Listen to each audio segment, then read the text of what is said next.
Good afternoon, and you're very welcome to the programme. You're listening to SIRAJ ZAIDI. Very unusual name, actually. Do you know what?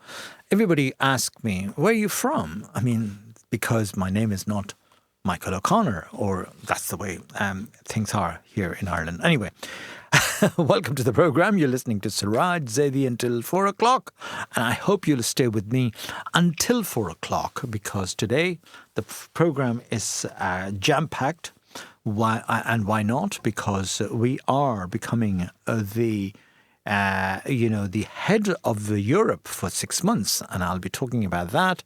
But before that, I have a Charmaine news from India this week, and we'll see what India is all about this week. So let's play the news of the week. Good afternoon, I'm Charmaine Colvin and you are listening to Apna Radio 93.9 Dublin South FM.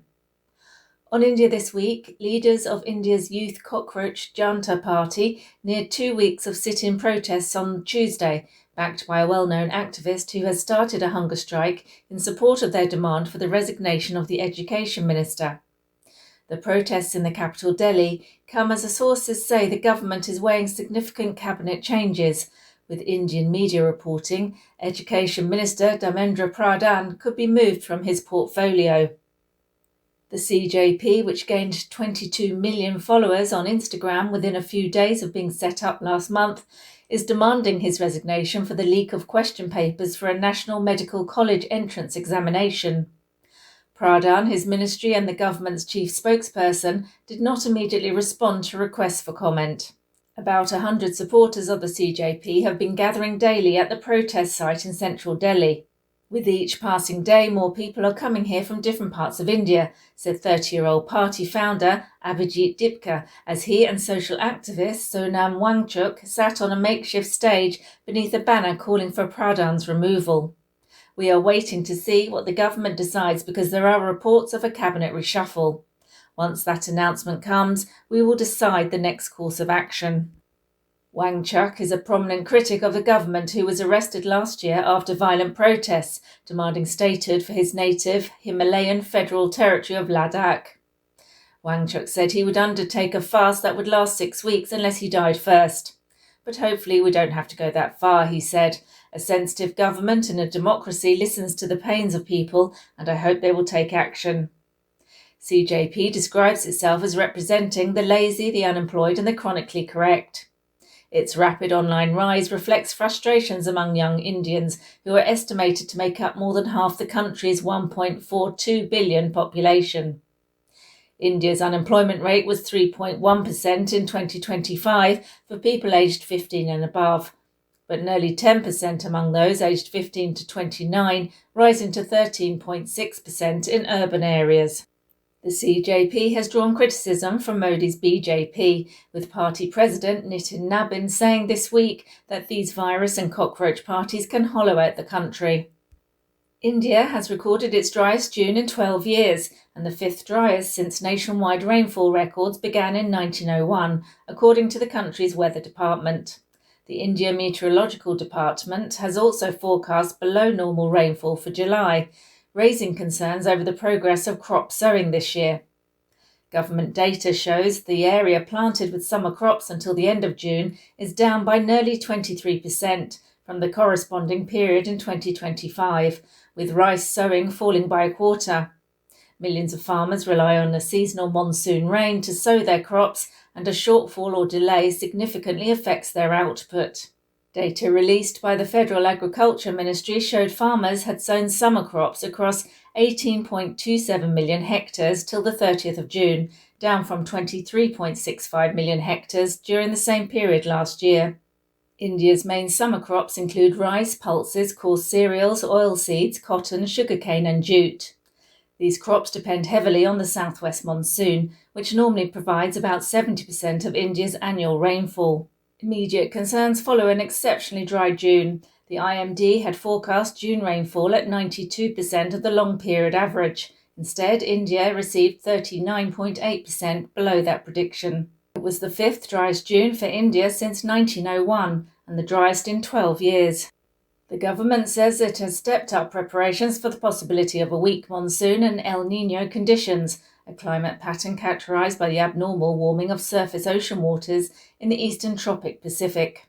Agriculture Minister SIRAJ Singh Chouhan said authorities have identified 315 districts at risk of below normal rainfall and prepared contingency plans, including short-duration crops, less water-intensive varieties, and stronger water conservation. We are preparing in advance, not waiting for a crisis, said Chouhan after chairing a meeting on the issue last week. India's largest stock exchange and its biggest telecoms operator will both go public by the end of this year, in what experts say could be landmark listings for the country's capital markets. Jio Platforms, the digital arm of billionaire Mukesh Ambani's Reliance Industries, and the National Stock Exchange, the world's largest derivatives exchange and among the top 3 equity exchanges by trading volume, filed draft papers for their initial public offerings, just days apart last month. Jio is expected to mop up around $4 billion from the market at an estimated valuation of $120 to $160 billion. While NSE's issue will reportedly offer 6% equity for $3.3 billion, valuing the bourse at $57 billion.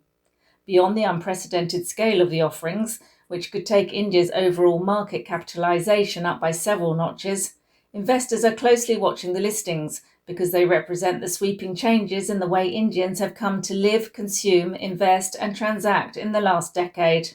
Experts say Jio and NSE's simultaneous offerings could help draw global capital as these companies broaden their investable universe and provide foreign money with opportunities to invest in sectors that are central to India's growth story going ahead. A leading journalist body in India has condemned what it says is the denial of voting and passport rights to a former editor.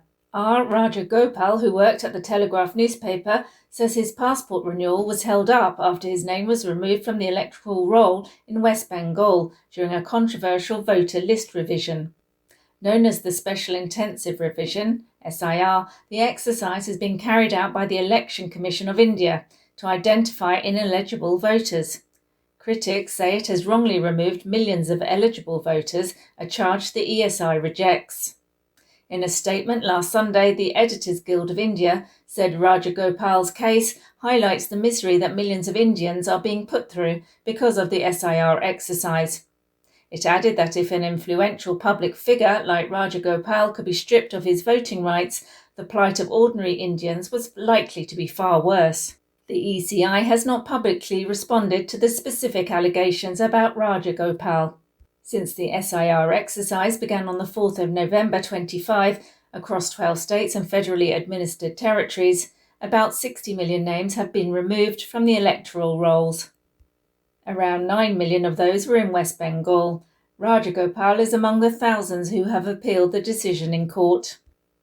2.5 years after Indian Prime Minister Narendra Modi inaugurated a grand temple to Hindu god Ram, the shrine is embroiled in an unsavoury row about allegations that donations from devotees worth tens of millions of rupees have been embezzled. The temple in the once flashpoint city of Ayodhya in the northern state of Uttar Pradesh replaced a 16th century mosque torn down by Hindu mobs in 1992, sparking riots in which nearly 2,000 people died. Since its inauguration in January 24, the 3-storey temple, spread over 2.7 acres, has become one of India's most important pilgrimage centres, attracting an estimated 50 million visitors annually. But in recent weeks, questions over the handling of cash, valuable jewellery, gold and silver, offered by devotees have triggered a political controversy, and petitions have been filed in the Supreme Court, seeking a court-monitored investigation by the federal police. The Sri Ram Janmabhoomi Tirth Kshestra Trust, an independent trust which manages the shrine, has denied any wrongdoing. The state government has set up a 3-member special investigation team to inquire into the allegations. Following an interim report from SIT, Ayodhya police registered a case of alleged embezzlement on Thursday, naming 8 people. And that's all from me. You have been listening to Apna Radio 93.9 Dublin South FM. Thank you so much indeed, Charmaine, for a beautiful news item that you've covered today.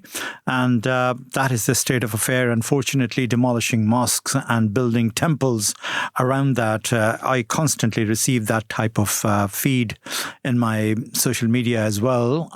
Sometimes, it's heartbreaking that old mosques like in Gorakhpur, which is the headquarters of Mr. Adityanath Yogi, the Chief Minister of UP, who resides there, who come from there. The mosques have been demolished and temples have been built there. And that is the common practice now. I don't know where that is coming from, why it's happening. Nobody can question, nobody can answer.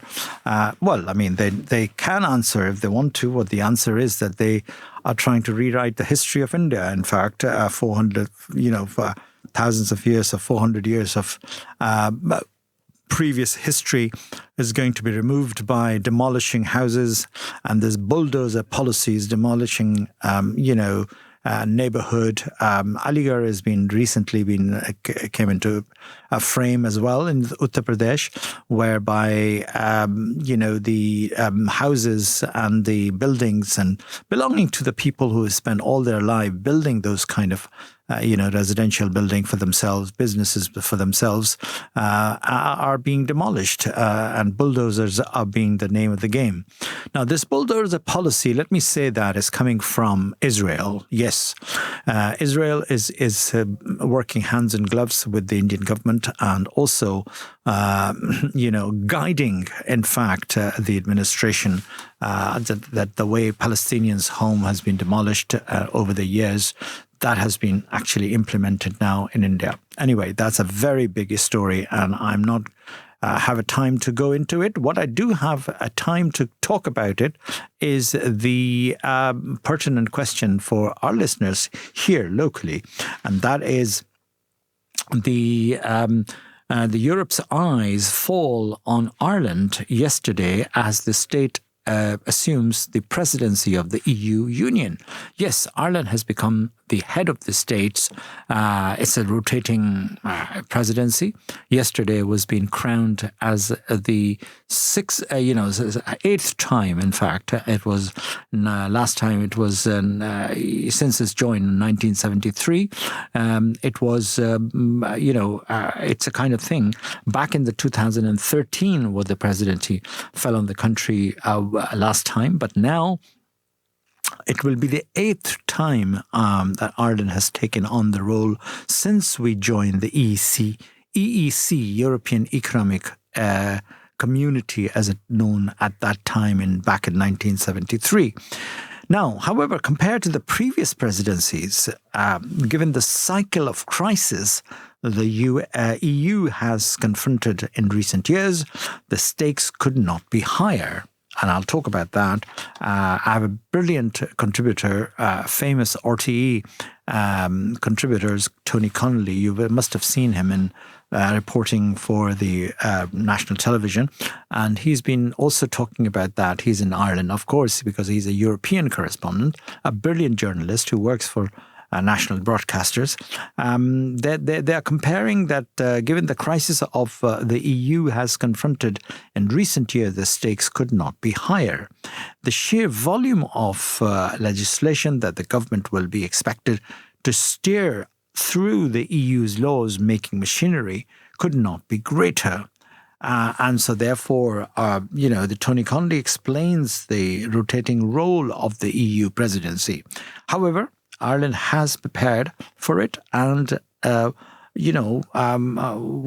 whatever is the challenges ahead, the state will face it. So let's just sit back, relax, and listen to what Tony Connolly has to say. Ireland's EU presidency starts this week, but what is it and what does it actually mean? Come with me to ask our Europe editor Tony Connolly just that. So Tony, what is the EU presidency? The EU presidency is a rotating event that happens to every member state. So every 6 months there's a new country that takes over the presidency. The country hosting the presidency has to negotiate with other member states on a common position when EU law is made. So the Irish presidency is essentially the neutral chair, the honest broker, trying to bring together 27 national capitals to agree on a piece of legislation, and then they go into the final stretch of negotiation with the European Parliament. And what are the big issues we can expect Ireland to have on that agenda? The big theme, I think, for this presidency will be competitiveness. The EU is falling behind China and the United States in terms of its ability to grow the economy, to innovate. And there are a lot of different pieces of legislation which are going to try to make the EU more competitive, say, both internally at home within the single market, which is 27 member states, but also overseas globally, so that the EU is competing with China, competing with the United States. I think the biggest issue for the Irish government in the presidency is the 7-year budget. So the EU has a budget, €2 trillion, it's a massive budget, and it runs for 7 years. So the next budget will run from 2028 until 2034. But again, you need to have agreements between the member states and the European Parliament on how big the budget is and what will be prioritised in terms of spending. And what would a successful EU presidency look like for Ireland? I think the government are looking at two measures of success. One is that everything goes well at home, right? So there's going to be 280 meetings in Ireland during the 6 months. Now, there are going to be a lot of fringe meetings. More officially, there are going to be 22 what they call council meetings in Ireland. So a council meeting is where ministers from 27 national capitals meet. And then in November, there's going to be a meeting of what's called the European Political Community. Now that is the EU plus a lot of other continental European countries like Britain, Norway, Armenia, Iceland. 48 heads of government will come to Dublin on the 12th and 13th of November. And the day after that, there will be a meeting of EU leaders as well in Dublin. So I think that's going to be the biggest diplomatic and logistic event the state has ever hosted. Now, that is the biggest event the state has hosted, as Tony Connolly has said.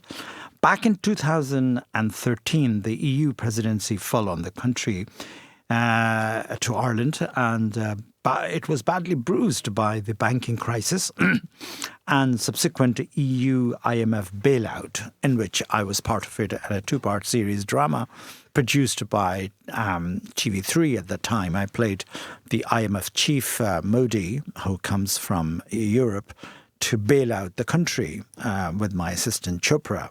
Those were the two real characters who came to Ireland. And there was a two-part series about the bailout. That happened in 2013. Now, the spent was around 64 million, just over half the amount spent in 2004. Diplomat calls it a tap water presidency. It was very, very, the water flew, the money flew like a water. Now, since then, since 2013, Ireland has become, it's been a net contributor to the EU and the countries. And the other country is one of the wealthiest member states according to the GDP, the presidency. Today, it will cost nothing like previous times. It will cost 400 million, nearly $500 million, once security costs have been taken into account. What are the cost of 6 months' bill? I mean, 6 months' bill is going to cost to host this presidency is 400 million. And with the sequence of crisis that has shaken the EU from terrorism, migration, and of course Brexit and COVID, Russia's invasion of Ukraine, and the return of Donald Trump, member states have granted the EU deeper and more far-reaching powers. Now, yes, we do have far-reaching powers, and the EU is much bigger beast than it was in 2013, says one of the diplomats. It says that it's a different world. In simple terms, there are more, competencies, and there are more complications. and they are more complicated, in fact. That's what it is. Furthermore, the credit shows that Ireland, for its recovery from the banking crisis, perhaps reflected in the unwavering support showed by EU during the Brexit negotiation, has been tempered by more critical views of the country's reliance on US technology companies, US tech companies and corporations, and the critiques have said that it has not paid its way in terms of securing its and the EU's western maritime border. Now, that is another big question. For this and other reasons, the stakes for the next 6 months could not be higher. Now, it is been talked about it, but because that's the way we are in, and we are the wealthiest country in the world, one of the wealthiest country in the world, and therefore we can afford it. If we can, that is the question. But Zelensky is hovering around Ireland again, and the cost of the Ukrainian war is falling on the European shoulders.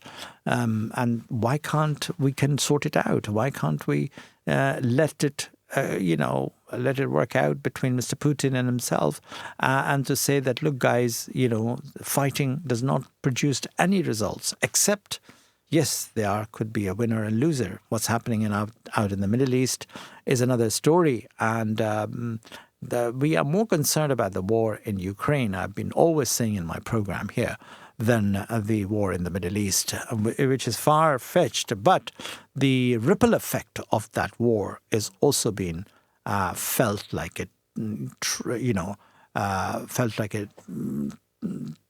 trembles, or whatever the word is, like tremors. Tremor is the word.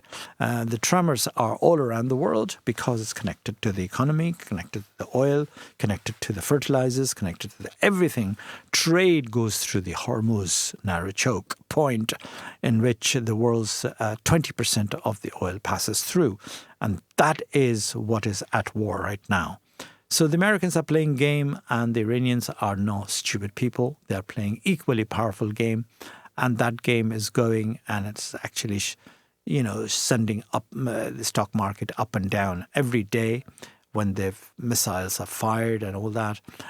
Recently, the MOU, Memorandum of Article of Understanding, which has been signed in Islamabad and, in fact, ratified in Switzerland, is getting, not the paper not the paper worth written on, because the violation of that article, that article which has been written in that, which negotiation in that paper is not being adhered to.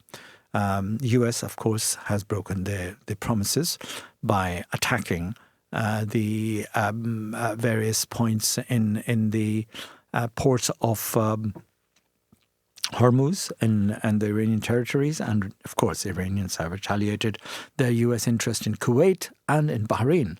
So that's a very, very big picture that's been going on out there, and the war does not produce anything. Here we have to safeguard our coastal lines, which are not being very well guarded. But if you break down the kind of money, which is 400 million, of course, a big chunk will go to the security. And I heard about that, like 30 bikes, motorbikes have been, the Gardaí have bought something like over 30 motorbikes, and,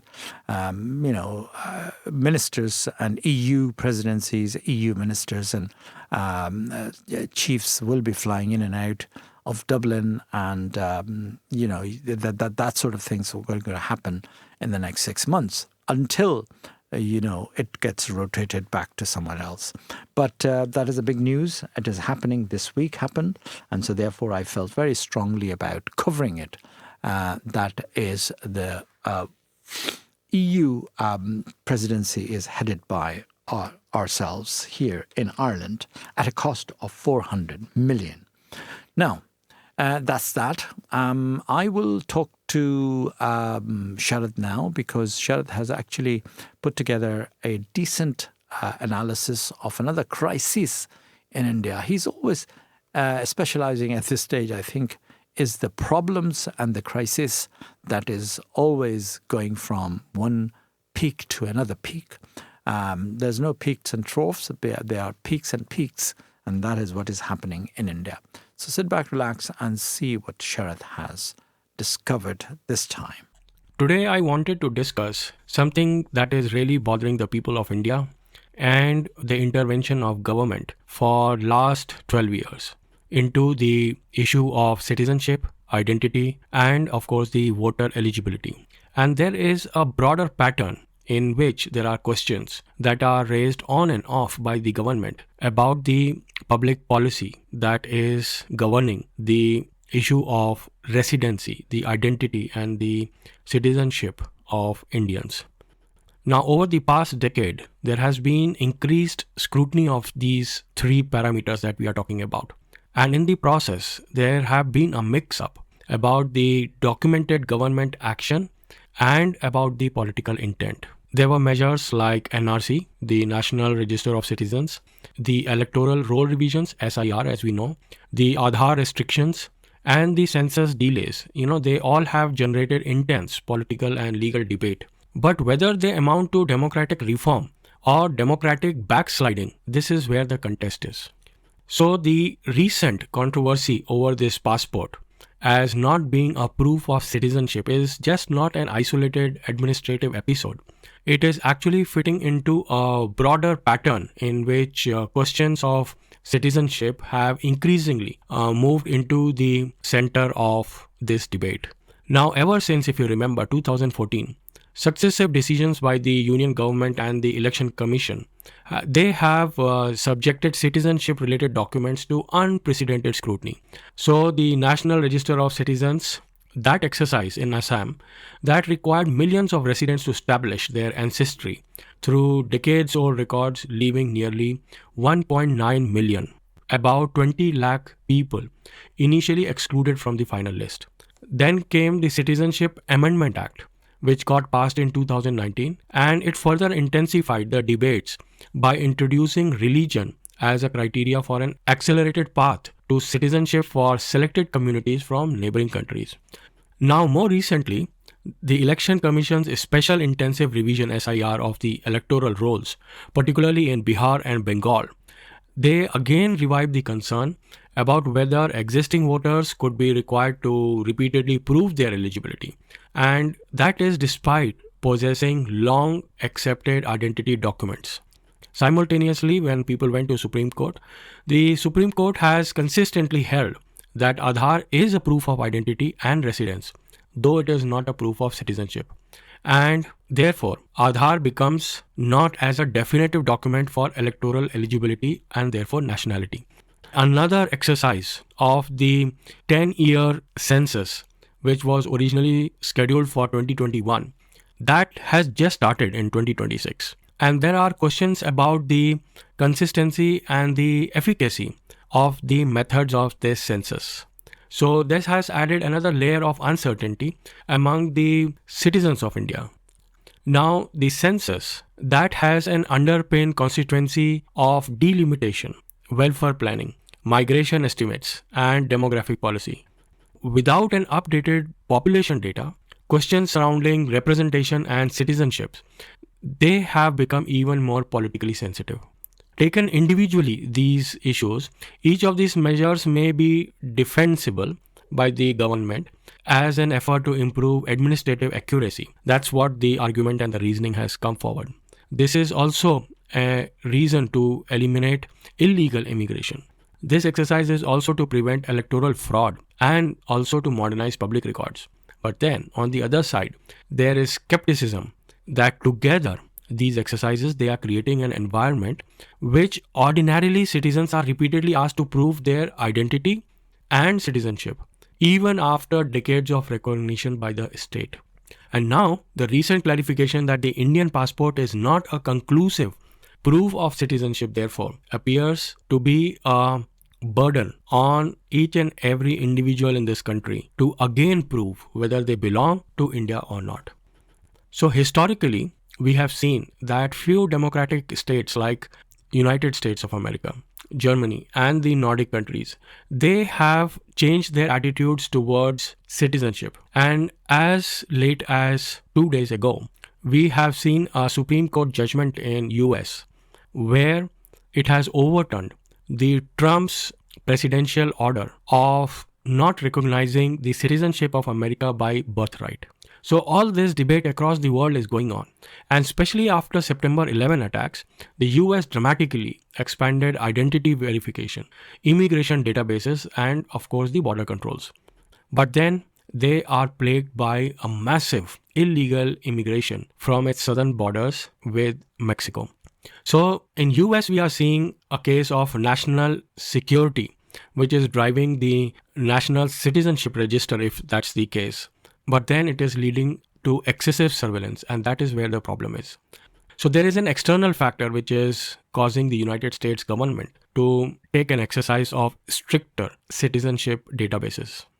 We are seeing Germany, after the mass immigration across the channel from the war-torn countries like Syria and Africa, where the entire demography of the country has been threatened by the mass migration, and therefore Germany was bound to legally strengthen their citizenship register. Of course, they are operating within the strong constitutional safeguards and judicial oversight, but then they are in focus of citizenship amendments. But again, Germany is facing an external threat. Similarly, the Nordic countries like Sweden, Denmark, Finland, they have long been into the exercise of having an accurate population register.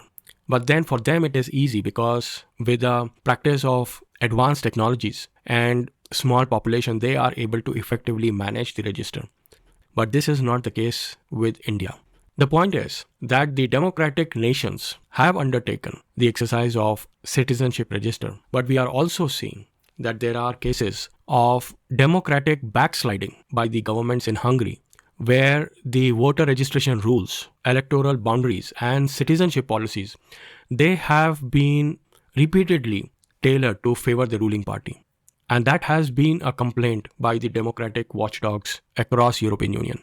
In Turkey, after 2016 coup attempt, the government of Erdogan, they expanded identity checks, citizenship investigations, and the national databases, which simultaneously were restricting the political oppositions and the civil society. And same we are seeing under the Russian citizenship laws, that is to prevent political participation and dissent. So these are governments which are backsliding democratically. So where does India fit?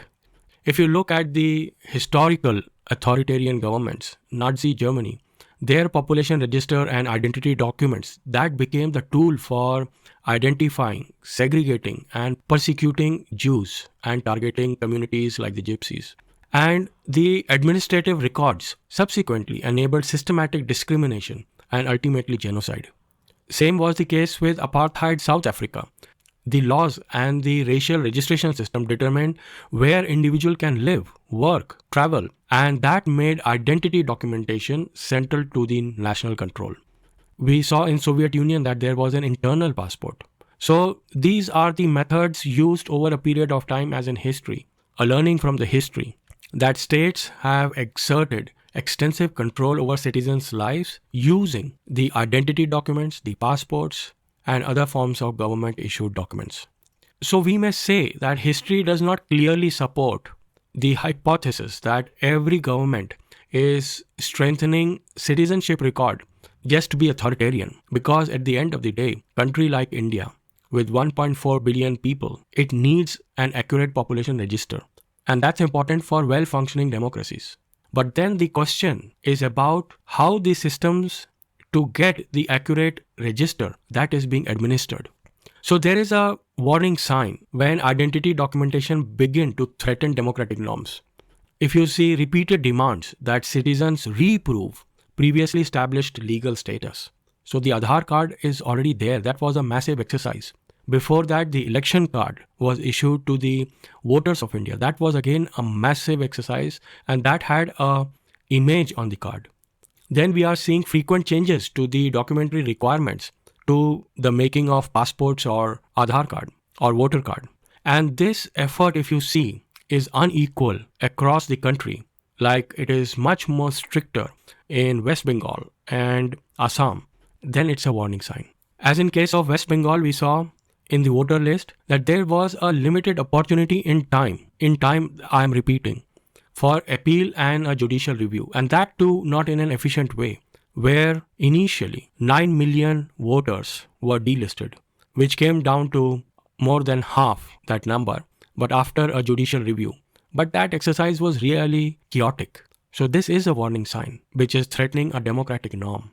We have seen cases where soldiers have fought the 1971 war and their name do not exist in the voters list. We have seen generations living in state of West Bengal where their names were under review, adjudication as we call them, in the voter list finalization. So if there are doubts that linking citizenship verification to political participation is a smell in this democratic system, then it's a serious warning sign for the citizens of India. Now, Aadhaar card is also issued to non-citizens. So fundamentally, this system is flawed because it is unable to differentiate between a citizen holding an Aadhaar card or a non-citizen holding an Aadhaar card. And an Aadhaar card is required by a non-citizen for various reasons of doing business or living in the country. So somebody has not been thinking about the economics of the Indians and the foreigners living in India, their economic behavior, their purpose of coming to India, and the role of identity card. But then in this fine dividing line, in this blur of sliding away from the democratic norms, as well as strengthening democracy with an accurate citizen register, the burden of administration, the effort to exercise the redocumentation, which is error-free, falls on the shoulders of the government. And meanwhile, individual citizens are at risk of finding themselves at the ambiguity of government-issued documentation. One observation which is really disturbing is that ever since this government has taken its role at the center, there have been umpteen attempts to question the government-issued documents, and therefore the credibility is at stake. There is no denial that India's democratic character depends on the verification of the people inside its borders. But then it has to come with equal treatment, with procedural fairness and effective avenues for review. All this disturbance, interruptions, and chaos do not look good in a stable democracy like India. With those thoughts and the struggle to prove your identity in India, I leave you until next week. Stay safe, stay informed, and dutifully ask questions. At the end of the day, somebody has to stand up. Bye for now. Dublin South FM. You wouldn't buy a car without knowing its history. So why would you buy a story without knowing who's telling it? Come here and I tell you. It's not always easy to verify what you see, read, or hear. But now there's help. Visit www.bemediasmart.ie. Stop, think, check. Be Media Smart. Brought to you by Media Literacy Ireland, supported by RTE. 93.9 Dublin South FM. Indeed. Welcome back to the programme, and you're listening to SIRAJ ZAIDI until 4 o'clock. And what a beautiful, in-depth analysis of what's going on in India in terms of proving yourself. Your passport, when it used to be the only document which is required to prove that you are an Indian citizen. And there was a big issue on surrendering your passport if you are a dual citizen and want to be a dual citizen, as certain countries do allow it, such as Ireland. However, India doesn't allow it. So if you become the citizen of this country, you must surrender your Indian passport. But that is all in shambles now, because what Sharad has talked about it is even passport is no longer. So what is the entity? What is the exactly Aadhaar card, the ID card, as we call it? Aadhaar card means, is that the proof of identity? The proof of identity, funny enough, the people are looking for proof. Hello, I mean, you know, you are existing with a certain amount of presence on a country, but were born there. You probably must have had a birth certificate, and that should be enough to prove that you are the country citizen. But no, that is all changing. All changing. Why? Because the ruling party wants to create another laws for controlling the millions. But I really give full marks to the government that they are trying to actually control 1.5 billion people's population by holding this kind of nonsense of proving the identity and all that. That is just mind-boggling, people are peaceful. People want to just live peacefully, earn, their living, work, study, and serve the nation, serve the country, run the business freely and whatever. No, all of that has changed because the people are becoming, difficult to deal with each other on a race basis, on a religion basis. All of that was not the case 20, 30 years ago. But the current regime has its own agenda, has its own policy, and its own way of running the country. How long it will continue? Maybe the answer is the cockroach in the party. CJP will come and will fix it, what has been damaged at the moment. Anyway, these are the very, very serious questions of existing in a country like India today. But those people I feel sorry, really sorry for those people who do go through these crises from one to another. Anyway, I have time to take tracks and music, and therefore I will play some music, and therefore sit back, relax, and enjoy this track.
देखूं मैं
क्या मेरे भाइयों, अपने प्यार के सपने सच हुए. That's another beautiful song that has been I've just played, but there are many songs that I'm going to play today, and this is another song that has been queued in to be played. There is a thing about Indian songs because it really creates a culture, what I call it a sabhita. A sabhita is a tradition, a culture, a depicting who you are, what you are. And I'm going to mention a very interesting incident actually recently happened. By the way, the India and Ireland has a cricket match, and Ireland thrashed India big way. India lost, but there's a bit of controversy going around, and an AI image of the 15-year-old cricket player, which is a very simple guy. He is touching the feet of and seeking blessing to the Mihal Martin. But if you look at that as going around, being viral at the moment, but if you look at that piece, you will recognize, somebody has pointed out that it's AI because it's not Mihal Martin, it's Michelle Martin. So obviously it's AI bot has actually did that piece, and it's not a real piece. That's what the interpretation and the feedback came when I shared that with the friends on my social media platform. But anyway, there's another track sitting there, and sit back, relax, and enjoy this particular track.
बिना जिया जाए ना,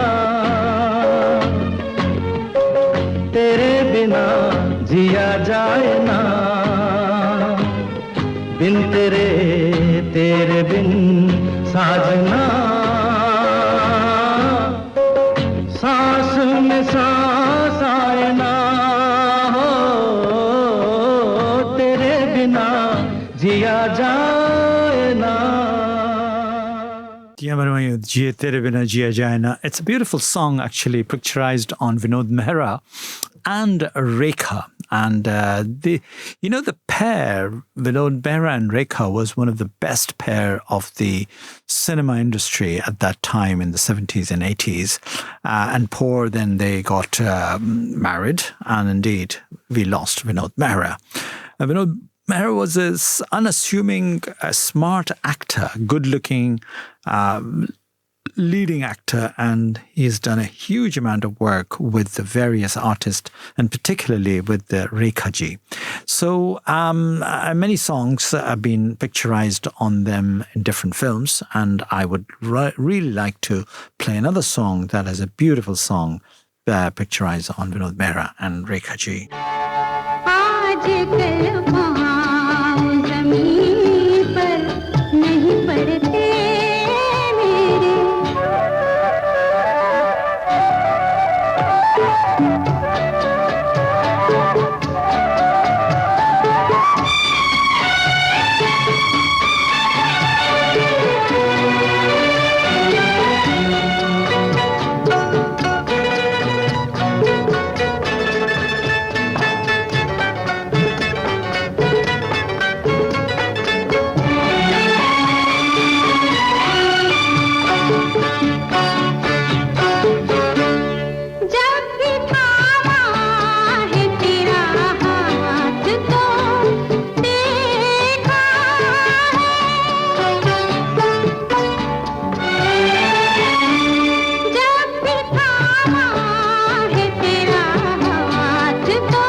Beautiful song, Aajkal Paun Nahi Padte Mere.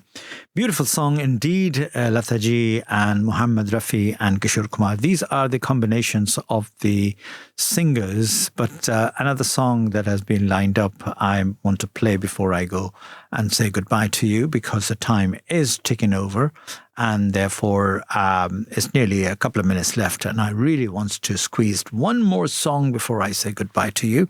And thank you very much for listening, and I hope you would tune me in again once again next Thursday, and I'll try to to talk about a few things, new things, old things, a flavorish thing. Oh yes, what can I say about the Indian Film Festival of Ireland? The South Indian community had a huge star, by the way, a couple of days ago. Mohan Lal, he was here in town, and the concert at the 3 Arena is a very big concert that was turned out.